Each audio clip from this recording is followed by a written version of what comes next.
दोस्तों, आप सब लोगों ने एक कहावत तो सुनी होगी कि जहां पहुंच न पाए रवि वहां पहुंच पाए कवि। और अब इस कहावत में एक लाइन और जोड़ दीजिएगा कि जहां पहुंच न पाए कवि वहां पहुंच पाए मोदी जी। तो दोस्तों, आज हमारे राजस्थान के नए मुख्यमंत्री का चयन हो चुका है और उनका नाम है भजनलाल शर्मा, जो सांगानेर सीट से विधायक बने थे। किसी ने भी नहीं अंदाजा लगाया था। पिछले लगभग 7 से 8 दिन के अंदर अंदर आप लोगों ने तमाम सारे तरह के लोगों के बारे में जिक्र सुना। और वो जिक्र कुछ इस कदर था कि कोई दिया कुमारी के बारे में कह रहा था कि रानी के बदले रानी, तो कोई कह रहा था कि भाई रानी के बदले राजा, और कोई कह रहा था कि इधर अभी आगे एमपी का जो चुनाव होने वाला है उसको देखते हुए अब शायद कोई दलित कार्ड खेलने के पूरी फिराक में होगी। परंतु पहले छत्तीसगढ़ और मध्य प्रदेश के जो आपने 2 आंकड़े देखे और उनके सीएम के जो चेहरे देखे, आप लोगों ने बिल्कुल ये मान लिया कि इस दुनिया का अगर कोई कहीं सबसे बड़ा जादू देखने की अगर आप कहें कि कोई एक ऐसा सिस्टम है तो वो है भारतवर्ष में भाजपा सरकार का शासन। यहां पर दोस्तों, जब भी कोई नया राज्य में ये अपना जो है केसरिया रंग का ध्वजा जो होती है इनकी ये फतेह करते हैं, तो उसके बाद ये पहले 10-12 दिन तक तो बिल्कुल सस्पेंस में रखते हैं और फिर दोनों मिलकर कुछ ऐसा नया नाम सामने लेकर आते हैं कि उसके बारे में कोई उम्मीद ही नहीं करता। और आज यही एक नया नाम आपके सामने राजस्थान के मुख्यमंत्री के चेहरे के तौर पर सामने आया। उनका नाम है भजनलाल शर्मा। नमस्कार, मेरा नाम है नितिन और आप सृष्टि क्लासेस के ऑनलाइन प्लेटफॉर्म पर है। दोस्तों, ये आज शायद आप लोग अजीब मानते होंगे इस बात को कि एक सृष्टि क्लासेस के या कोचिंग सेंटर के चैनल पे ऐसी बात क्यों है। तो इसकी अपनी एक वजह है, क्योंकि सबसे बड़ी वजह है हमारे राजस्थान में जो बेरोजगार युवा पिछले 5 साल से, या मैं कहूं तो काफी वक्त से ही पीड़ित चल रहे थे। उनमें एक नई उम्मीद थी कि पहले एक चेहरा, फिर दूसरा चेहरा, फिर वापस पुराने वाला आ जाता और फिर नया।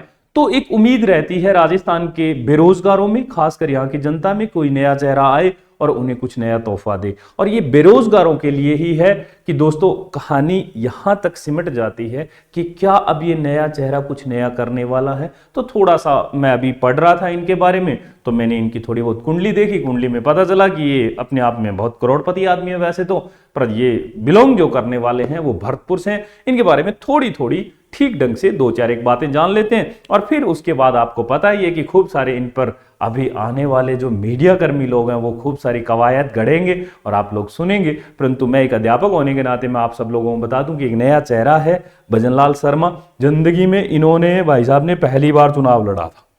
इन्होंने पहली बार चुनाव लड़ा और पहली बार ही चुनाव कहां से लड़े, ये सांगानेरी सीट से लड़े और इन्होंने कांग्रेस के एक विधायक थे, उनको इन्होंने लगभग 40,000 प्लस वोटों से हरा दिया था। अब दोस्तों, मैं आपको इनकी एक नई खास बात बताता हूं। सबसे बड़ी खास बात यह है कि इन्होंने अपने आज तक के जीवन में कभी कोई संसद या सांसद का कोई चुनाव नहीं लड़ा, या आप कह सकते हो किसी तरह का विधायक का चुनाव नहीं लड़ा। पहली बार इनको उतारा गया था। बीजेपी की ये महापौर रहे हैं, 4 बार ये इससे पहले रहे हैं राजस्थान में। इन्होंने भाजपा के लिए और खूब सारा काम किया है। सुनने में ऐसा भी आ रहा है कि ये आरएसएस के सबसे चहेते राजस्थान में आने वाले सदस्यों में से एक सदस्य है। शायद इसी की वजह से इन्हें तोहफा भी मिला होगा, ऐसा कुछ जो राजनीतिक पंडित लोग हैं वो कह रहे हैं। हमारा तो एक ही मानना है कि अब हमारे प्रदेश के नए मुख्यमंत्री है, तो हम सब लोग इनका स्वागत करते हैं।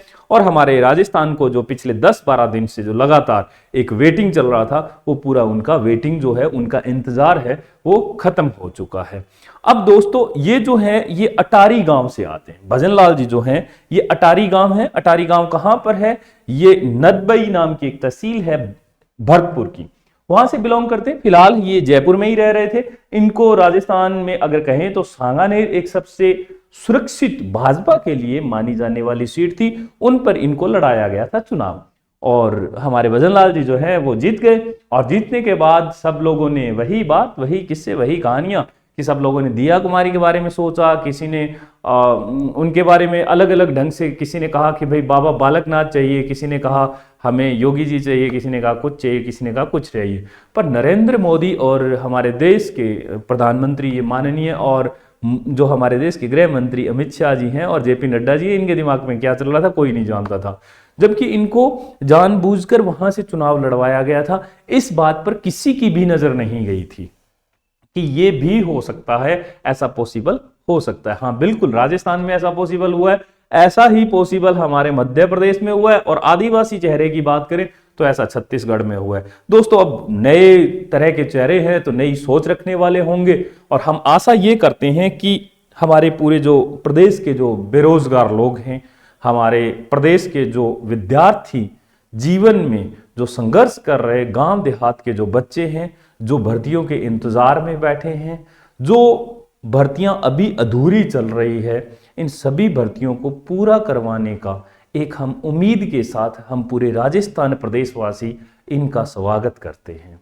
हम सब प्रदेशवासी, हम सब युवा मिलकर इस बात के लिए दुआ करते हैं कि इनका कार्यकाल इतना सुदृढ़ और इतना अच्छा रहे, मां सरस्वती इन पर इतनी विराजमान रहे कि ये हमारे लिए खूब ढंग से वैकेंसियां निकाले, खूब ढंग से उन पर काम किया जाए, पेपर लीक जैसे प्रकरण ना हो। कोई भी मुखिया किसी भी घर का या प्रदेश का कभी नहीं चाहता कि उसके शासनकाल में पेपर लीक हो, ना तो पुराने कोई मुख्यमंत्री चाहते, ना आगे आने वाले वो चाहेंगे, ना आज के चाहेंगे। परंतु दोस्तों, हम दुआ करने में हमारे क्या जाता है, हम एक बार ये दुआ कर सकते हैं कि अगले 5 साल हमारे पूरे प्रदेशवासियों के लिए बहुत अच्छे से निकले, और हम इसी दुआ के साथ भजनलाल जी को पूरे प्रदेश और सृष्टि क्लासेस परिवार की तरफ से खूब सारी ढेरों शुभकामनाएं देते हैं।